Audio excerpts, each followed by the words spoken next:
welcome in the online lecture. This is the third lecture on the topic animal tissue. In the last lecture, I have explained the two tissues, that is squamous epithelium and second cuboidal epithelium. In this lecture, we will learn about the next tissue, that is the columnar epithelium. बघा मागच्या lecture मध्ये आपण squamous epithelium आणि क्युबॉइडल epithelium विषयी study केलं, त्याचं location, structure आणि त्याचे फंक्शन आपण स्टडी केलेलं आहे. या लेक्चर मध्ये आपण कॉलमनार इपिथेलियम आणि सिलिएटेड इपिथेलियम हे जे दोन टाइप्स आहेत इपिथेलियल टिश्यूचे याच्याविषयी स्टडी करणार आहे. सुरुवातीला बघूया कॉलमनार इपिथेलियमचं लोकेशन काय आहे, कोणत्या ठिकाणी ही टिश्यू प्रेझेंट असते बॉडीमध्ये, आपल्या कोणत्या ऑर्गन्स मध्ये असते ही tissue. The location of the columnar tissue or columnar epithelium is the stomach, intestine and urinary tract. आपल्या बॉडीमध्ये स्टमक मध्ये, इंटेस्टाइन मध्ये आणि युरिनरी ब्लॅडर मध्ये आणि त्याच्या ट्रॅक्ट मध्ये कॉलमनार इपिथेलियल टिश्यू प्रेझेंट असते. ही तिचं लोकेशन आहे.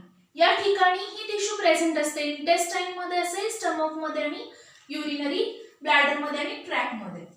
नेक्स्ट बघूया आपण तिचं स्ट्रक्चर काय आहे. आता तुमच्या समोर जी डायग्राम आहे त्या डायग्राम वरून मी या टिश्यूचं स्ट्रक्चर एक्सप्लेन करते. नावातच तिच्या असं येते की कॉलमनार इपिथेलियम.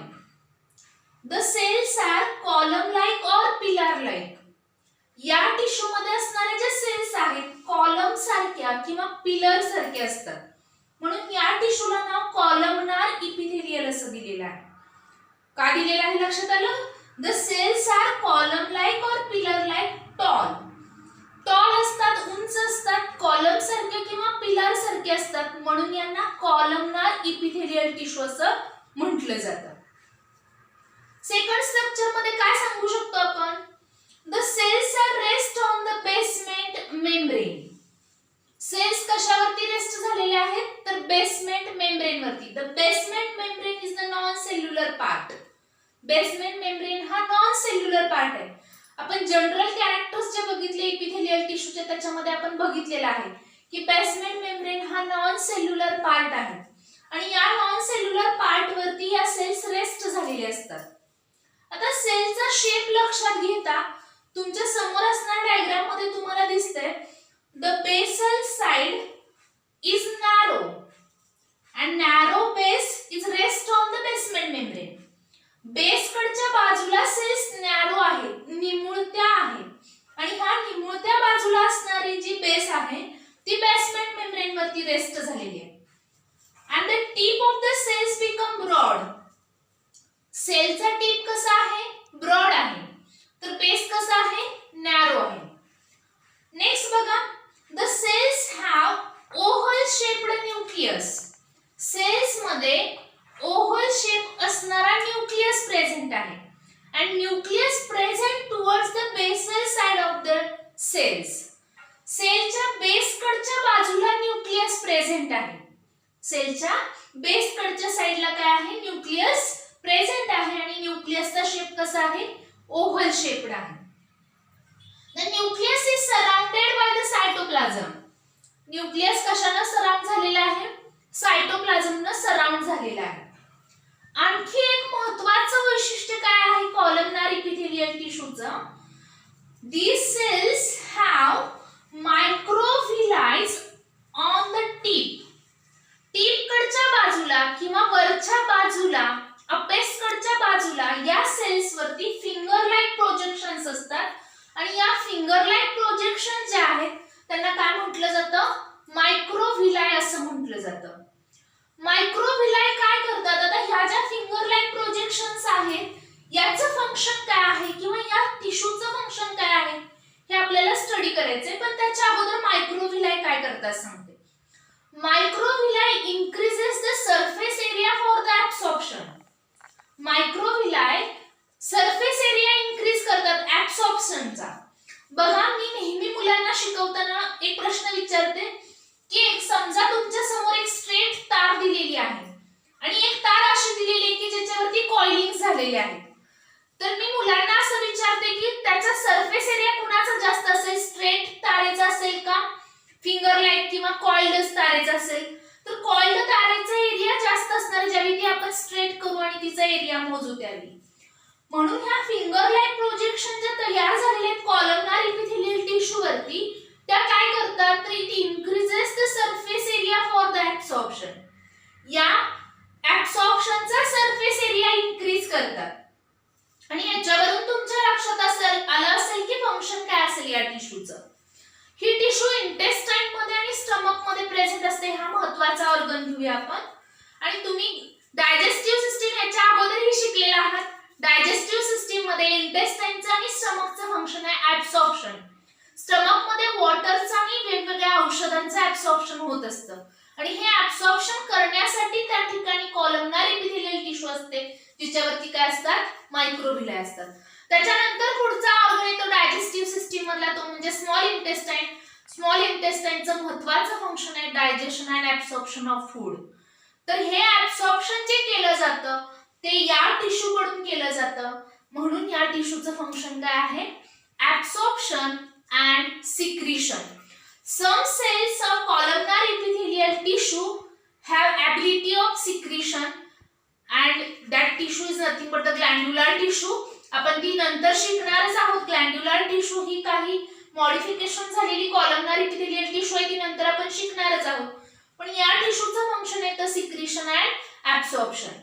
बघा कॉलमनार इपिथेलियल टिश्यू मध्ये आपण तिचं लोकेशन बघितलं, स्ट्रक्चर बघितलं आणि तिचं फंक्शन बघितलं. पुढची टिश्यू आपल्याला बघायचे सिलिएटेड इपिथेलियम. आता बघूया आपण सिलिएटेड इपिथेलियम. सिलिएटेड इपिथेलियमचं लोकेशन कुठे आहे बघूया पहिल्यांदा. Ciliated epithelium present in buccal cavity, pharynx, trachea and fallopian tubes. ही जी टिश्यू आहे ती टिश्यू आपल्या ब्युकल कॅव्हिटी मध्ये म्हणजेच माउथ मध्ये प्रेझेंट असते. दुसरी गोष्ट ती फॅरिंक्स मध्ये प्रेझेंट असते, ट्रकिया म्हणजे श्वासनलिकेमध्ये प्रेझेंट असते आणि फिमेल रिप्रोडक्टिव्ह सिस्टीम मध्ये ज्या फॅलोपियन ट्यूब्स आहेत त्या फॅलोपियन ट्यूब्स मध्ये ही टिश्यू प्रेझेंट असते. आता या टिश्यूचं स्ट्रक्चर कसं आहे बघूया. स्ट्रक्चर आपण डायग्राम वरून लक्षात घेऊया. स्ट्रक्चर मध्ये cells somewhat columnar epithelial tissue सारख्याच दिसतात. The cells are tall pillar like. Cell ह्या टॉल आहेत, पिलर सारख्या आहेत. The cells have narrow base and broad apex. सेलना नॅरो बेस आहे आणि ब्रॉड अपेक्स आहे. The narrow base rest on the basement membrane. या सेलचा जो नॅरो बेस आहे तो बेसमेंट मेम्ब्रेन वरती रेस्ट झालेला असतो. The cells have nucleus towards the narrow base. Cell मधला जो केंद्रक आहे न्यूक्लियस आहे तो कुठे आहे तर नॅरो बेस कडच्या बाजूला आहे. The cells have cytoplasm surrounding to the nucleus. Cells मध्ये सायटोप्लाझम प्रेझेंट आहे न्यूक्लियसच्या सराउंडिंगला आणि सगळ्या सेल मध्ये काय प्रेझेंट आहे सायटोप्लाझम प्रेझेंट आहे. आणि महत्त्वाचं वैशिष्ट्य या सेल्सचं किंवा या टिश्यूचं the cells have cilia on the broad apex. Cells मध्ये ब्रॉड अपेक्स कडच्या बाजूला काय प्रेझेंट आहे तर सिलिया प्रेझेंट आहे. That's why this tissue is called as ciliated epithelium. म्हणून या टिश्यूला सिलिएटेड इपिथेलियम असं म्हटलं जातं.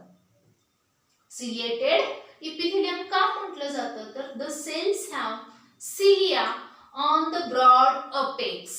ब्रॉड अपेक्स कडच्या बाजूला याच्यामध्ये काय प्रेझेंट आहेत सिलिया आहेत म्हणून याला सिलिएटेड इपिथेलियम असं म्हटलं जातं. नेक्स्ट आपल्याला पॉइंट बघायचे तो म्हणजे फंक्शन ऑफ धिस टिश्यू. या टिश्यूचं फंक्शन काय आहे. The first function of the ciliated epithelium is it can remove the foreign particle.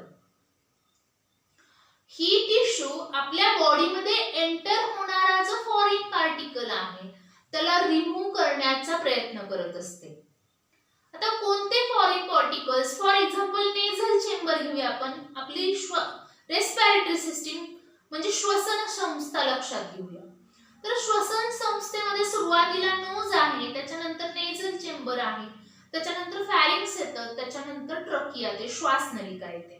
तर इथं असणारी ही जी सिलिएटेड इपिथेलियल टिश्यू आहे तो बाहेरून आलेला जो पॅथोजन आहे, जो एअर मधून श्वासामधून आतमध्ये येणार आहे, त्याला रिमूव्ह करण्याचं या प्रयत्न करतात. ते कोण करतं तर सिलिया करत असतात. सिलिया कंटिन्युअसली अशा मूव्ह होत असतात आणि मूवमेंट करून त्या पॅथोजनला किंवा फॉरेन पार्टिकलला बाहेर टाकण्याचा प्रयत्न करत असतात. हे तिचं पहिलं फंक्शन आहे. And the second function of the ciliated epithelium is it can move the non-motile ovum in the fallopian tubes. It give movement to the non-motile ovum in the fallopian tubes. Female reproductive system मध्ये ovary मध्ये तयार झालेलं जे ovum आहे ते non motile आहे आणि ते non motile ovum fallopian tubes मधून युटेरस कडे पुश करण्याचं, ढकलण्याचं काम ही टिश्यू करत असते with the help of cilia. कशाच्या सहाय्यानं तर सिलियाच्या सहाय्यानं ही टिश्यू हा प्रयत्न करत असते. ही पुढे ढकलण्याचा प्रयत्न करते ओव्हमला, कारण ओव्हम मध्ये मूवमेंट साठी असं कोणतंही स्ट्रक्चर प्रेझेंट नाही.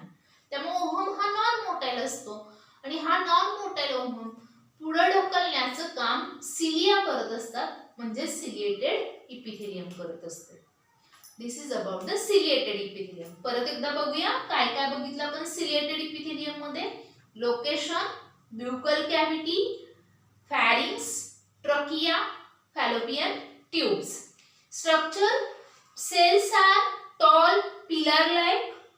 The cells have narrow base and broad apex. The narrow base rests on the basement membrane. Broad apex have hair-like structure which is nothing but the cilia. The nucleus is surrounded by the cytoplasm. This is the structure. And last point, function. First function, it can remove the foreign particle.